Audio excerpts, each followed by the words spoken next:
Welcome to a recently rainy but now dry Zurich evening as we check out the new Stadttunnel under Zurich Hauptbahnhof.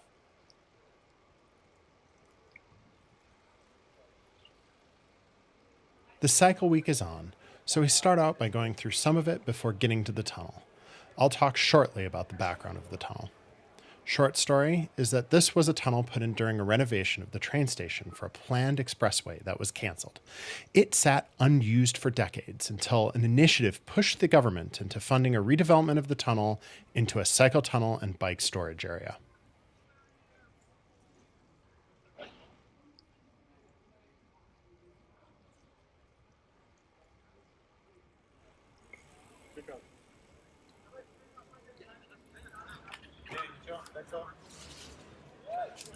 I get a little bit of soft lock here because just the whole tendency here to follow signals is strong, but it turns out this was a bit of a free for all, so I just went through.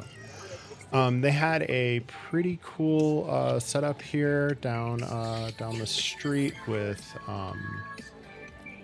this stand. You'll hear the music playing as we go past here, and then this is the kind of one of the entrances into the tunnel.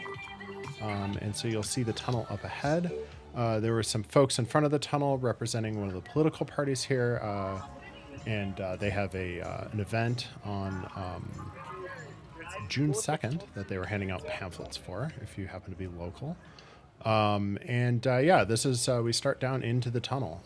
You can see they have a Stadttunnel sign up at the top of the tunnel there, and then we're straight in it. To the left is the Velo station, Europaplatz. We'll stop by there on the way back. You can tell it's super well lit. The ramp is pretty gentle. It's not too bad. It's a tunnel. It's pretty wide. I am not a fan of these posts. I don't understand what they were thinking when they put these posts in, aside from they want to keep cars out, but it's like the most dangerous, dumb thing for cyclists, but they're there. They'll take them out in a few weeks, I hope. Because they're not the smartest thing, but I can't even. And then all of a sudden we're back up the other side again. And then this mess up here. You like paint.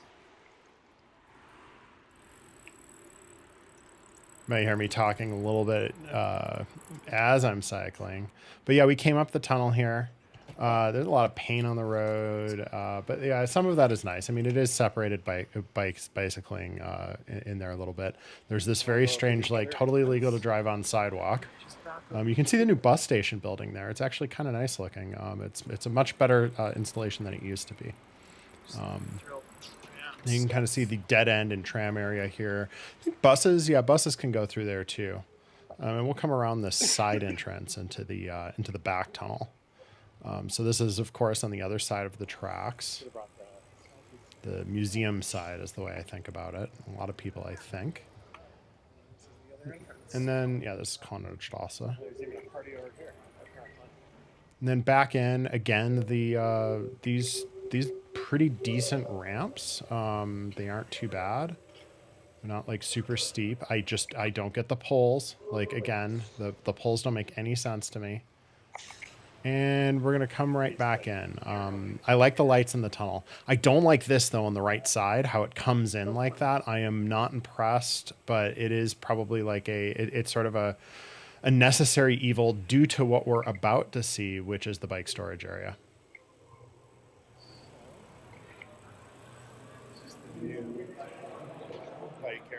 The bike storage area is huge. It has a ton of room for special bikes and racks on the other half of it. I'm worried they won't be able to control the 48-hour limit without some sort of IC card system like in the Netherlands, but we'll of course see how it works out. Again, mentioning the lighting, I love the lighting in here too. It's not really crazy expensive lighting, but it's very stylistic, makes it look nice. You can see the overlaps and the accents on the walls and the purple, and it's just like in the shades. It's super nice. So we'll take a little bit of a stroll bike through the rest of this. You can see there's a ton of racks. There's just, I mean, it's a lot of racks. I understand why they didn't fit the whole place out with racks, with the idea that they could do it later, depending on usage. And you'd be like, man, this seems like a lot of empty racks. Well, the deal is they're shutting down a lot of the outdoor space, much like you see in many Dutch cities, to bike parking, and then instituting 48-hour limits in some of the racks that are available up there, and then 48-hour limit down here. And then if you really want to leave your bike for a long time, there's a paid area that we're going to see in a few moments that has been extant for quite a while. So you've already seen videos of this if you have any interest in bike parking in Switzerland. So yeah, we're just going to pop around the rest of this here and show you two more features.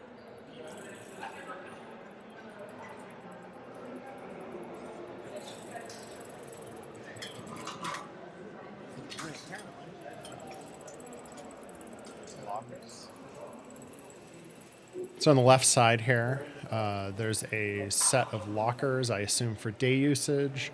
There's not infinite lockers, but it's a few. I think they're openable with a QR code system and payment on the phone or something like that. I'm not quite sure what the deal is there.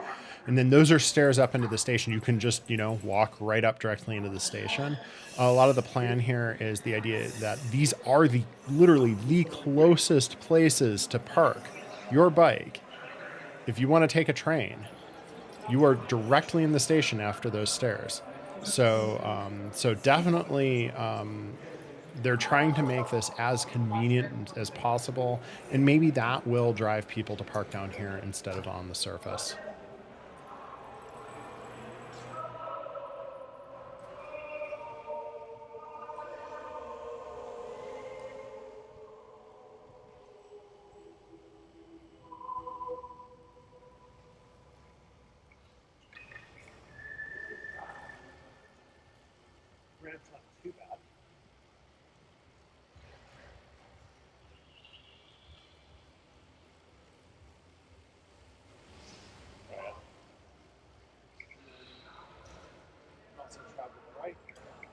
And then, as mentioned before, this is Europaplatz, where the existing paid station is.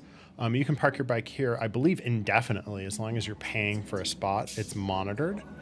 And it has a repair shop in it. I think they have some sort of bike cleaning service on, some free services during the cycle week. I might actually use that because it's hard for me to clean my bike at my apartment, and this is quite close. And that's it. And so we just head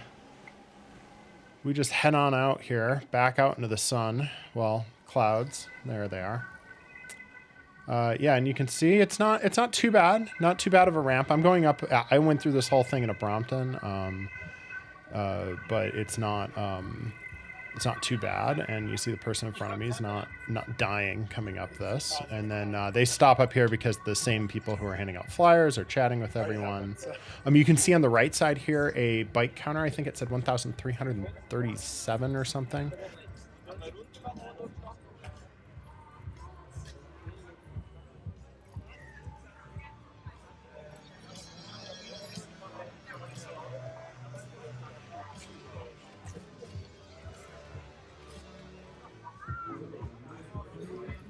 Okay, and that's it.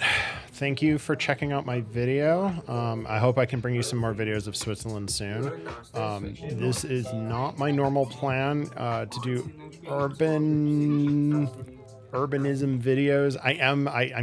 I could rant all day, but also I think there's a lot in that space. Maybe I'll do some. We'll see. But this was something, to try out the gear that I've got.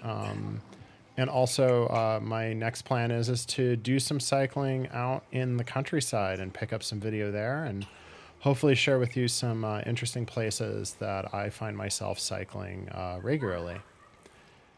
Thank you for your time and see you again soon.